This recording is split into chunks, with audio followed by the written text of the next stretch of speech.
Oke, Assalamualaikum warahmatullahi wabarakatuh. Hi guys, welcome back to Dava Speaks. And in today's video, I'm gonna be talking about gimana caranya kita bisa jadi seorang MC yang bagus dalam suatu acara.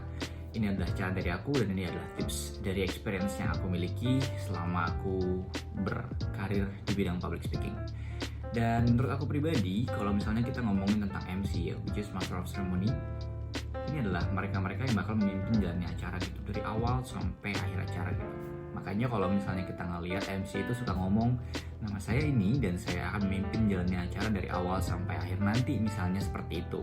Itu kan artinya kita sebagai seorang MC harus siap untuk memimpin jalannya acara, memimpin flow acara gitu, menyetop atau membuat orang melanjutkan speech-nya misalnya, atau membuat acara tersebut bisa berjalan dengan lancar sebagaimana mestinya, sesuai dengan yang telah disiapkan oleh panitia. Nah, ngomong-ngomong tentang panitia teman-teman semuanya, panitia dan MC ini menurut aku pribadi ya, for your introduction, ini adalah dua hal yang saling berkorelasi satu sama lain gitu. Artinya dua-duanya harus nyambung. Let's imagine sekarang kalau misalnya kita itu ada di kampus, teman-teman semua di kampus ya. Terus habis itu teman-teman itu diminta untuk jadi MC di satu acara besar yang udah disiapin sama BEM atau sama himpunan mahasiswa gitu. Nah, sekeren-kerennya acara itu disiapin sama BEM atau himpunan mahasiswa, tapi kalau misalnya kamu sebagai MC tidak bisa mengeksekusinya dengan bagus, maka acara itu juga tidak akan terlihat bagus gitu. Tapi sejelek-jeleknya koordinasi yang dilakukan oleh para panitia misalnya gitu, tapi kalau kamu sebagai MC sudah terbiasa, kalau kamu sebagai MC juga sudah tahu bagaimana cara untuk mengatur orang-orang, maka harusnya acara itu bisa tetap terlihat seperti acara yang berjalan normal tanpa ada kendala sedikit pun. Nah, ini menurut aku sih essential tipsnya buat jadi seorang MC dan aku bakal bagiin. So let's start with tips number one. Tips number one itu menurut aku pribadi kalau ngomongin tentang MC adalah know dulu nih acaranya nih acara apa. Acara informal atau acara semi formal atau acara formal. Tiga jenis acara ini bakal bikin kamu itu harus beradaptasi atau menyesuaikan diri gitu. Apa sih yang disesuaikan? Penggunaan suara, groomingnya, atau pakai bajunya kayak gimana gitu ya. Terus juga kalau misalnya kita ngomongin tentang tiga acara ini mereka biasanya beda-beda semua konsepnya gitu teman-teman semuanya. Let's say acara formal, biasanya memang ini penuh dengan protokoler gitu ya. Ada banyak protokol yang ketat. Ketika kita jadi seorang MC, kita nggak perlu banyak improvisasi, cukup melihat ke cue card atau kita melihat ke rundown yang ada. Terus kita bacakan aja rundownnya sesuai dengan apa yang ada di situ tanpa membuat kesalahan sedikit pun. Itu biasanya kalau formal. Jadi nggak susah-susah banget untuk bisa berimprovisasi di MCing secara formal gitu. Yang penting kita bisa menggunakan suara yang bagus, terus kita juga bisa tetap stay sharp sama rundown kita, tetap bisa fokus sama rundown kita gitu. Nah, kalau kita ngomongin tentang semi formal, ini biasanya kita biasa tetap fokus sama rundown menurut aku, tapi juga diselingi-selingi gitu. Misalnya contohnya kalau kerjaan di kampus, bukan kerjaan di kampus, tapi acara-acara di kampus, ini biasanya banyak yang semi formal nih.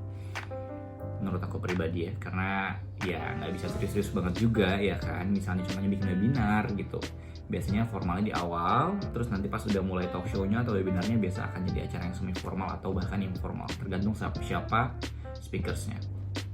Nah, yang ketiga nih acaranya informal. Kalau acara informal otomatis kita ngeliat rundown itu sebagai acuan sih menurut aku, sebagai acuan waktu, sebagai acuan siapa yang harus kita panggil, sebagai acuan siapa yang harus kita hormati, seperti itu. Tapi flow acaranya yang ditentukan sama rundown tadi bisa kita improve sesuai dengan kondisi acaranya. Contohnya apa? Contohnya itu di acara-acara kayak pensi gitu, pensi kampus yang undang artis, nah itu kan biasanya informal tuh. Nah, kalau kita udah tahu tiga ini ya kan, kalau kita udah tahu nih acaranya nanti mau kita MC ini tuh formal, semi formal atau informal, maka kita bakal menyesuaikan diri kita tadi. Dari dressingnya, dari groomingnya, dari penggunaan suaranya, dan dari tata cara pelaksanaan acaranya. Nah, yang kedua adalah ketika kita mau jadi MC, pastikan bahwa kamu memahami rundown dan flow acaranya. Kenapa? Soalnya kalau misalnya kita jadi MC, otomatis kita bakal jadi orang yang benar-benar memimpin acara itu. Sekarang logikanya kalau kita itu sebagai seorang MC nggak ngerti acaranya bakal kayak gimana, maka kita juga pas lagi jadi MC nanti akan bingung gitu. Ketika ada satu atau dua hal yang di luar daripada perkiraan, maka kita akan bingung mengantisipasinya kayak gimana gitu guys. Because we don't know the flow of the event. kita nggak tahu flow of eventnya kayak gimana, rundown acara itu kayak gimana, kita nggak tahu. So pastikan bahwa kita membaca semua rundown. Tujuannya apa? Memastikan bahwa kita betul-betul mengerti flow acaranya, kita memastikan bahwa kita benar-benar tahu siapa orang-orang yang harus kita sebutkan untuk penghormatan nanti. Terus juga kita pastikan bahwa kita benar-benar tahu dari menit per menitnya itu acara bakal ngapain aja. Seperti itu teman-teman semuanya. So tips yang pertama adalah kenal dulu nih apa acaranya, jenis acaranya seperti apa. Dan yang kedua itu pastikan bahwa kamu tahu rundownnya dan kamu baca rundownnya. Dan yang ketiga teman-teman semuanya, menurut aku pribadi adalah pastikan bahwa kamu melakukan koordinasi dengan panitia. Nah, ini buat teman-teman yang mungkin suka MC di kampus nih. Tips praktikal dari aku yang paling gampang adalah kamu tuh harus benar-benar berkoordinasi sama panitia. Karena kalau acaranya di kampus, which is panitia itu juga masih seumuran kita gitu ya, maksudnya masih orang-orang yang juga belajar berorganisasi, belajar membuat event, otomatis akan terjadi banyak hal yang harus diimprove gitu biasanya dalam satu event itu. Contohnya misalnya rundown yang berubah-ubah, contohnya flow acara tiba-tiba berubah gitu. Nah ini harus dikomunikasikan banget nih sama panitia nih teman-teman semuanya. So sebagai seorang MC kita harus benar-benar punya komunikasi yang intens sama panitia. Kalau aku biasanya akan minta satu orang, misalnya aku tahu nih panitia acaranya ada banyak, tapi aku akan cuma izinkan panitia satu orang aja yang ngomong sama aku gitu. Kayak siapa nih yang ngomong sama aku nih, jadi dia yang bisa kasih komando ke aku untuk melanjutkan atau mempause acara misalnya kayak gitu. Dan biasanya aku bakal pakai HT tambahan. HT itu handy talkie ya. Jadi itu yang dipakai buat komunikasi antara aku dan korlap biasanya namanya, koordinator lapangan. So 3 tips ini menurut aku yang paling esensial banget. In addition nih menurut aku pribadi, yang keempat adalah datang lebih cepat daripada waktu yang telah ditentukan.